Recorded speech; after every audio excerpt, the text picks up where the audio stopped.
May papiyaw kahapon ng Lakers at Warriors sa pwedeng mangyari sa NBA postseason. At ang nag-decide ng game na yon ay ang butas sa depensa ng Lakers na inabuso ng Golden State. Inatake nila si Austin at Luka at paulit-ulit na ginatasan ng kanilang depensa. At sa tingin ko dapat mabahala ang kanilang prangkisa dahil inayaan nilang kontrolin ng Warriors ang laro sa loob pa ng home court nila. Tingnan nyo na lang sa play na ito. Okay naman sana ang denial defense ni Reeves kay Curry. Pero sa switch na itong nangyari, hindi lang niya nadikitan ng todo si Podziemski. And shooting above 50% sa tres sa nakaraang 10 laro, nothing but net ang attempt niyang ito sa 3-point area. At dito sa transition, si Luka naman ang nakatulog sa depensa. Nakalimutan niyang si Podziemski ang bantay niya, leading to another open look sa 3-point area. At sa larong ito, 8 of 10 si Pod sa mga tres na kanyang itinira. At lalong na-expose ang lineup nila na ang tanging maiwan na superstar sa loob ay si Luka. With LeBron and Jackson Hayes on the bench, 17 points in 13 possessions ang na-score ng Warriors sa opensa. At kitang-kita sa play na ito kung gaano kabutas ang depensa nila sa shaded area. Dahil kapag si Luka talaga ang last line of defense mo, ay asahan mo nang aatakihin yan ng kalaban. At dito nga sa crucial play na ito, makikita muli natin ang kakulangan sa defensive awareness ni Luka. Seeing Curry with an open lane sa shaded area, dapat iniwan na niya si Draymond at kinat ang driving lane ng gwardya. Pero hindi niya yun ginawa, kaya 2 points ulit para sa Golden State. At ang isa pang sinandala ng Warriors sa larong ito ay ang kanilang passing at playmaking. Dahil nga numero 1 sila sa liga sa dami at porsyento ng mga productive na pasa, 30 out of the 36 na field goals nila ay galing sa assist ng kanilang wings at gwardya. At isang magandang halimbawa itong play na inyong makikita.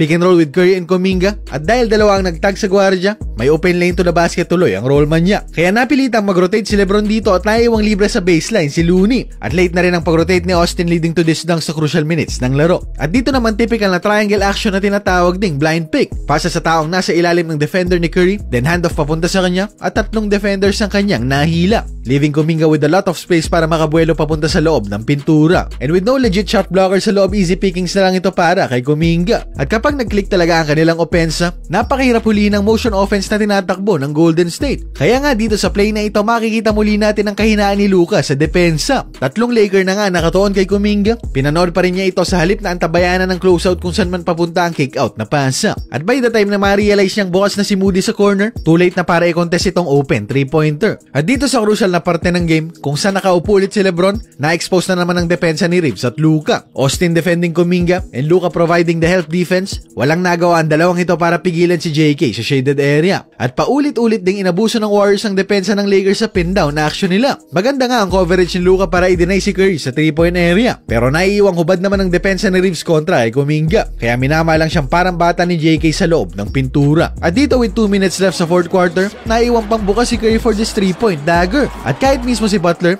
inatake na ang depensa ni Austin Reeves, faking the handoff kay Steph then fishing for a foul kontra kay Air 15. Kaya in-expose talaga ng Warriors ang depensa ni Austin at Luka. At pinakita nila sa ligang may kahinaan din ang big 3 ng kanilang prangkisa. Kaya kay JJ Redick nakasalalay ang tagumpay ng Lakers sa postseason. Dahil matapos ang larong ito, kailangan nilang mag-adjust ng sistema. At iwasan nilang iwan si Reeves at Luka nang walang lehitimong defensive presence na magko-cover sa kanilang dalawa. Dahil kung ang Warriors ngang walang legit na big man ay nilampaso sila sa home court nila, paano pa kaya pagdating ng postseason, kaharap ang mga mas bigating lineups ng kanilang komperensya?